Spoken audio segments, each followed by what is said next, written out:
Welcome to mini vlog. So हा बघा अद्विक, आम्ही ऑफिसला निघालो आहे आणि आम्हाला कसं सी ऑफ करतो तो नेहमी असं छान हसऱ्या चेहऱ्याने आम्हाला बाय बाय करतो आणि बरं वाटतं. किरकिर कधीच करत नाही. आणि इकडे तो तारक मंत्र ऐकत होता. बाळाने असं किरकिर न करता किंवा छान हसऱ्या चेहऱ्याने आपण जेव्हा ऑफिसला जाताना बाळाला बघतो ना, तेव्हा आपला दिवस पण प्रोडक्टिव्ह होऊन जातो आणि दिवसभर काही चिंता काळजी राहत नाही. याच्यानंतर ना आमच्या ऑफिसच्या गार्डनमध्ये छान छान फुलाची झाडं आहेत. सो तिथे मी मोगऱ्याची फुलं कधीही आणते आणि डेस्कला ठेवते. त्याच्यामुळे छान वाटतं, त्याचं सुगंधाने फ्रेश वाटतं एकदम. आणि संध्याकाळी ह्यांना उशीर होणार होता, त्याच्यामुळे मग मी पुढे निघाले आणि ऑटोने चालले होते. आणि बघा ट्रॅफिक, आणि ह्या ट्रॅफिकमुळे मला घरी पोहोचता पोहोचता खूप उशीर झाला. पण मी पोहोचली तेव्हा अद्विक झोपलेला, माझं बाळ शांत झोपलं आहे.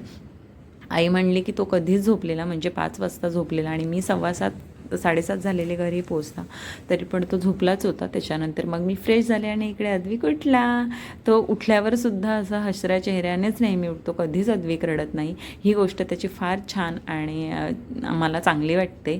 आणि त्याच्यानंतर मग त्याला पण फ्रेश वगैरे करवलं आणि त्याच्यानंतर हे बघा रिमोट घेतला आहे आणि तो मला म्हणतो आहे की तारक मंत्र लाव. त्याला असं स्वामींचं संध्याकाळी त्याला ॲक्च्युली तारक मंत्र फार आवडतो.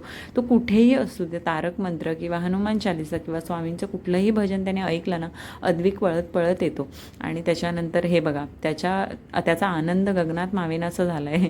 तारक मंत्र लागलं आणि तो ते एन्जॉय करतो. त्याच्यानंतर थोडंसं काम होतं म्हणून मग मी अद्विकला घेऊन बाहेर निघाले. म्हटलं त्याला पण थोडासा फेरफटका मारून आणावा. इकडे बघा ही प्रिशा आणि सर्वेश आहे आणि प्रिशा अद्विकला आय लव्ह यू असं म्हणत होती आणि ती हार्ट शेप करत होती.